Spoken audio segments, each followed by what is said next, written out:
You're playing round two. Not. No, we're playing. We're keeping with these. We're keeping these We're guys. keeping these ones for one more. No.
Good morning, everybody. Welcome to the Ultimate Smash Bros. Exhibition between Zach and Gotham. I'm your host, Eric, and this is Owen O'Kelly. Nice to see you.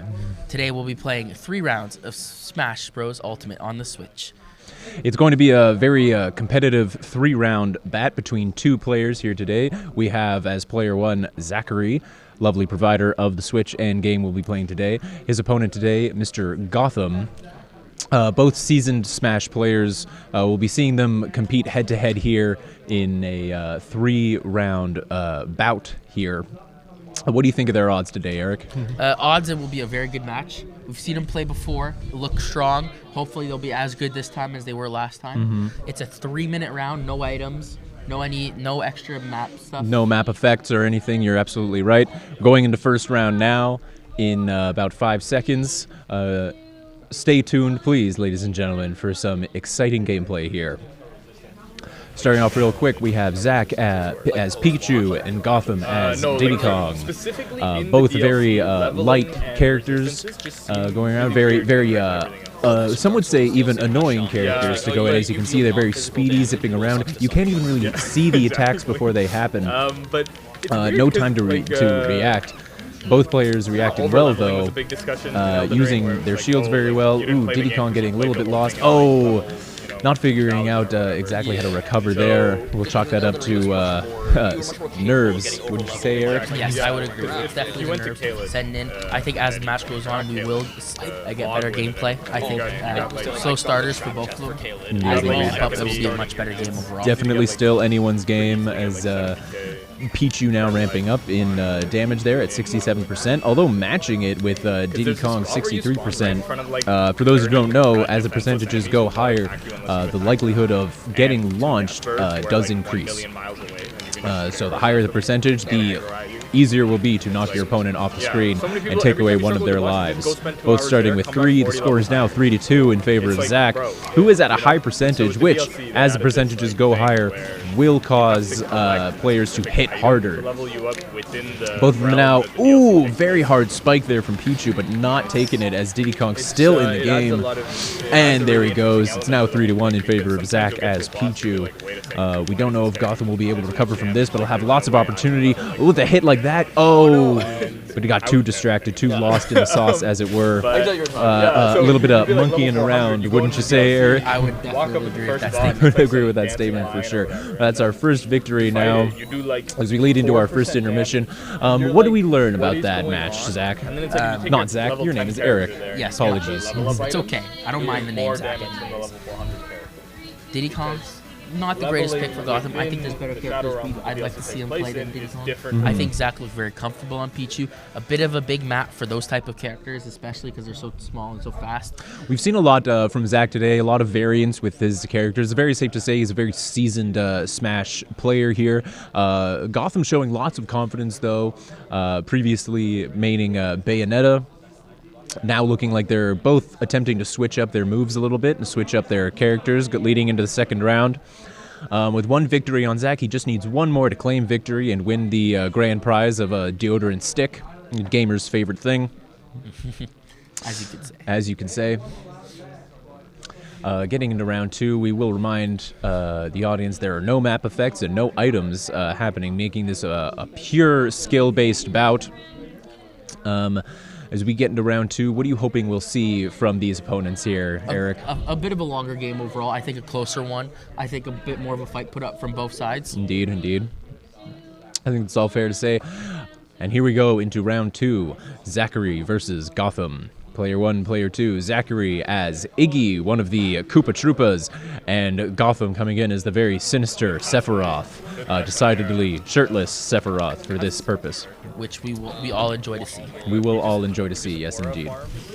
It appears that Sephiroth practices some form of intermittent fasting, wouldn't you say, Eric, to achieve the physique?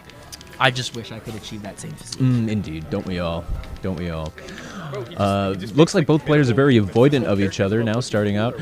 Very easy to do in a map like this. This map titled Big Battlefield, I believe. A larger version of the map Battlefield, if you can believe it. Super Smash Bros. Ultimate, a game being able to play with up to 8 characters, which makes sense for a map like this. Not so easy to manage with only 2 players. Makes it a lot more difficult with the increased size of the screen, increased size of the map. Makes it much more difficult for players to be knocked off the screen. Now I will say, as of right now, Iggy looking better with the good use of cannon and good use of movement to get around Sephiroth's attacks. But Sephiroth is recovering and laying his own damage now. As we see Iggy take the first. We saw a beautiful combo there from Iggy. Unfortunately, wasn't able to recover from it, leaving this at a tie. And that is all about the game is playing those risks and jumping off the side, doing what we call in the business edge guarding. Making sure your opponent isn't able to land back on the stage, but can sometimes sacrifice yourself in the process. Iggy really making up for it, though, by getting Sephiroth all the way up to 77%. Absolutely incredible.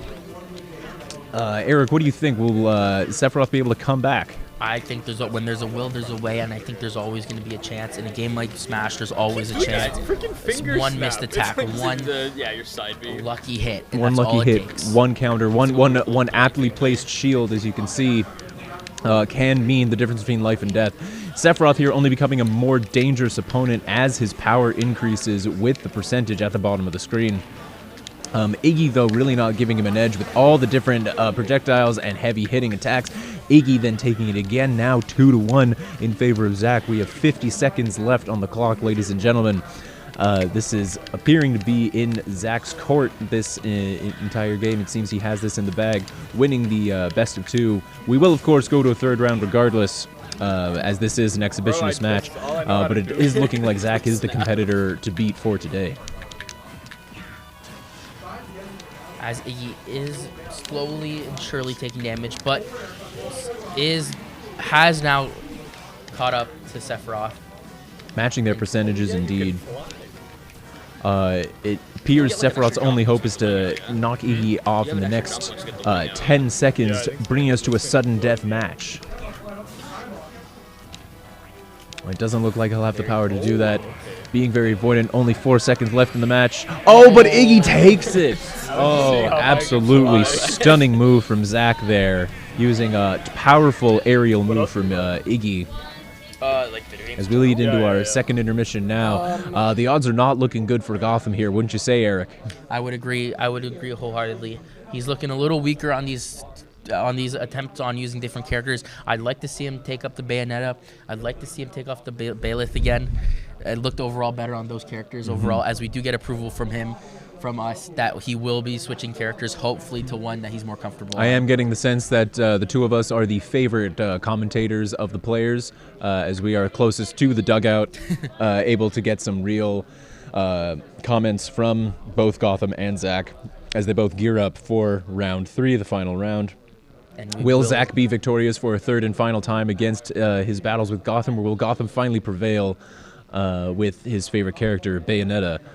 We will find out in the next 10 seconds.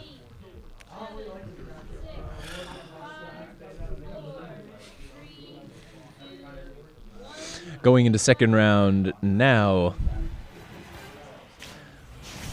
we have Zack as Roy and Gotham as Bayonetta. Keeping it same and simple with the big battlefield stage. Roy, a very powerful and fast swordsman opponent, utilizing the abilities of fire. An interesting mechanic in Roy's character is the closer the opponent is to him while using one of the powerful smash attacks, the more damage they will eventually do. You can see utilizing his counter there, perfectly countering Bayonetta's powerful smash attack and putting, I think that was about 30% on there, wouldn't you say, Eric? I would agree. Bringing up to, 86% now. It is not looking good. Eric, what do you think Bayonetta has to do in order to come back? Has to start using his guard as much as Zack is. As you can see early, the Zack is guarding most of Bayonetta's attacks, and as you can see, he's using it effectively and at the correct times. And Bayonetta, I don't think I've seen him use it once. I'd like to see the guard being used more often to block these powerful Roy attacks.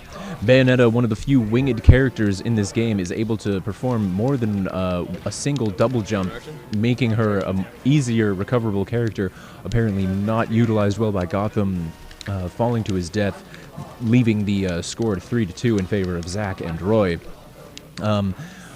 Some fierce rallying here. Oh, and Roy following in his footsteps, failing to recover from that, bringing the score to an even 2-2. Oh, but it looks like Roy will... Oh, very angry about that. Oh, it did not last long. Did not last long for Gotham.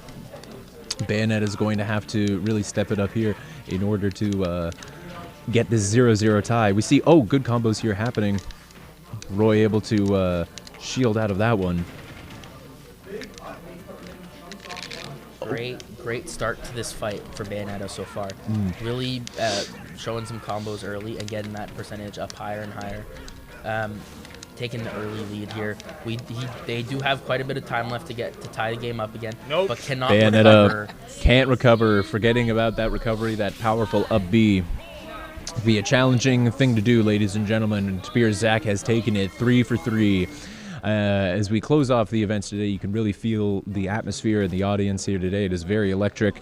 Good times had by all. Good sportsmanship shown between the two competitors who enter here as adversaries and leave as rivals and potentially friends, which is a great proponent to Super Smash Bros. Ultimate.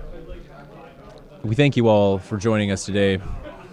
Eric, do you have any closing thoughts? I would like to say this was a great match. It was a slightly one-sided for sure, but it was still fun to watch. I like to see the different characters.